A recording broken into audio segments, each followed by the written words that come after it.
দাদা বাড়িতে আছো? দাদা কে? আমি দাদা।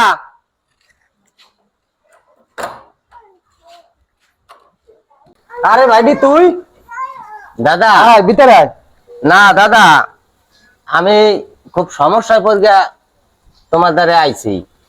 আমার ওই এবছর যে ধানের ফসলটা তো নষ্ট হয়ে গেছে। আমি ওই ধানের সুদে কিছু টাকা আনছিলাম, এই টাকার জন্য খুব চাপ দিতে আছে।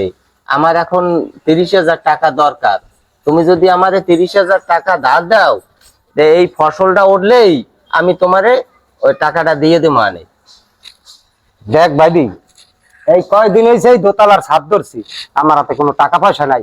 এখন তুই অন্য একটু ব্যবস্থা কর, এখন একটাও আমি দিতে পারবো না। দাদা আমার তো বেশি টাকা লাগবে না, মাত্র 30,000 টাকা দিলেই হইবে। 30,000 টাকা দিলে আমি ওই সুদের টাকা কয়টা যদি দিতে পারি, তাহলে এই ফসলটা উঠলে আমি এনে তোমার আবার দিয়ে যাবো। মানে ভাইডি এই মুহূর্তে কোনো কায়দায় আমার দেওয়া যাইবে না, বোঝো না? এই দেখাস না, এই অবস্থাটা দেখাস না? এই ছাদ ধরিয়ে বলছি, লাস্ট তোর পয়সা টয়সা দিতে হইবে না? তুই আর এক সময় আহিস।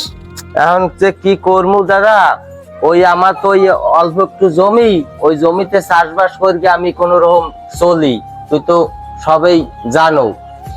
এখন যদি জমিটা আমার বন্ধক দিতে হয়, তাহলে তো আমার আর চাষ করতে দেবে না। তা কি করবো? এখন তুমি যখন রাখবা না, তাহলে ওই জমি তো আমার এখন বন্ধক থইয়া হইয়ার পর টাকা আন গিয়া পরিশোধ করতে হইবে। তাহলে আমি যাই দাদা। দেখ একটু অন্য ব্যবস্থায়। দাদা এই যে দেখছেন, এই যে আখাত, এরপর এই যে এই জায়গা মাঝি গেছে, এই জমিটা আমি বন্ধক রাখতে চাই। আপনি আমারে মাত্র 30,000 টাকা দিলেই হইবে।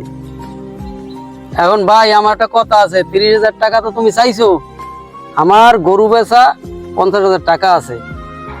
তোমার যদি নিতে হয়, আমার এই 50,000 সব তোমার নেওয়া লাগবে। না ভাই, 50,000 টাকা যদি আমি সব নেই, আমার ঠেকালো 30,000 টাকা, তাহলে আমার ওই 20,000 টাকা ওই খরচ হয়ে যাইবে। আপনি আমারে 30,000 টাকাই দেন। না না না ভাই, আমি ওই 30,000 টাকা দিতে পারবো না। আমার নিলে তোমার ওই 50,000 টাকাই নিতে হইবে। আমার ওই টাকাটা যদি থাকে, ওই টাকাটা আমার ভাঙ্গা হয়ে যাইবে। ঠিক আছে ভাই, তাহলে আর কি করার আছে? তাহলে আপনি ওই আমারে 50,000 টাকাই আপনি আমারে দেবেন। তাহলে আপনি কোন সময় আমারে টাকাটা দেবেন? আনে টাকাটা তো তুমি এখন আমার দাদা নিয়ে যাইতে পারো। ঠিক আছে, এখন হইলে তো আমার ভালোই এই হয়। তাহলে নাও। দাঁড়া দাঁড়া, তুই টাকা টাকার চিন্তা করিস না, এটা আমার ম্যানেজ করা হয়ে গেছে। ম্যানেজ করা হয়ে গেছে? আর এই টাকা আমি দেব, মানে এই জমি আর কেউ ধরে থুইস না, বুঝছো? এই জমি আমি নিজেই রাখবো। মানে তাহলে তো তুমি যদি আমারে টাকাটা দাও দাদা, তাহলে তো আমার ভালোই হয়। তাহলে আমি নিজেই চাষ করতাম। মানে আর এই ফসলটা উঠিয়ে গেলে আমি এনে তোমার এই টাকাটা দিয়ে দেবো। মানে তাই জমি আর কেউ দিস না, ওই আমি এই রাখবো না, টাকা টাকা আমি দেবো, মানে বুঝছো? ঠিক আছে, তাহলে তো খুব ভালোই হয়। তুমি যদি দাদা রাখো, তাহলে তো ওই জমি মই চাষ করতার, মানে চাষ করি গিয়া তোমার এনে ওই ফসলটা উঠলে 30,000 টাকা তোমার এনে দিয়ে দেবো। মানে এবারে এই টাকাটার কথা তুই 30,000 টাকা দিবি, আর এই মুইও আনছি 30,000 টাকা, খুব কষ্ট হয়ে গিয়া তোর এই শালার দাদা, বুঝছো? এই শালা একটু চাষ করবে, তুই আবার চাষ করতে যাবি কেন এই বেশি ভিতর? তোর এই শালায় চাষবাস করবে, এই টাকাটা দেশে, বুঝছো? এই এরপর তোরে আমি এই কইতেছি, টাকাটা মুই দিতে, মানে এই শালায় আর কিছু চাষবাস করবে। বুঝছি দাদা, সবাই বুঝছি। এখন কি করবো, বিপদে পড়ছি। ঠিক আছে, তুমি টাকাটা তুমি আমারে কোন সময় দেবা? আনে এই একটু পর যাইস, আর এই শালায় আইলে জমিটা একটু এই দেখাই দিস।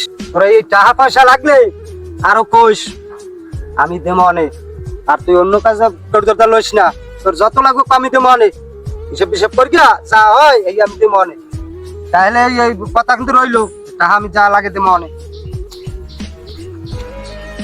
তাহলে তো ভালোই হয়, নিজেকে জমি নিজেরা রাখতে পারলে আর অন্য মাসের থুয়ে লাভ কি? তোমার ভাই যখন দেবে টাকা, আরো যা লাগবে সবই হে দেবে। তুমি আর অন্য জায়গায় যাবা কেন? তাহলে আরে ভাই, তুই তো আমার বাইরে চেনস না। আমার ভাই ওই যে শালার কথা বলছে, ওই টাকা ওর শালার না, ওর শালায় ভ্যান চালায়, নিজে খাইতে রে না, এই টাকা পাইবে কোথায়? ওর টাকা দিয়া ও জমি রেখা আমারে খাইতে না দিয়া ও আর জমি ওর শালারে দেবে চাষ করতে। আর আমি আমার এই ডুক জমি এই জমির উপর ওর কত লোভ। ও বারবার কইতে আছে যে টাকা যত লাগে তুই আমার দাদা নিস। তার মানে যখন 2 লাখ টাকা হইবে তখন আমারে ডাইকে কইবে কি যে ভাই আমি তো তোর দ্বারা এখন 2 লাখ টাকা পাবো, এখন আমার এই জমিটু লেখা দিয়ে দে। ভাই এই ভাই জেলে আমি কত কিছু করছি, আর এই ভাই আমি বিপদে পড়ছি, 30,000 টাকার জন্য আমার এই জমি দিক লোভ দিছে।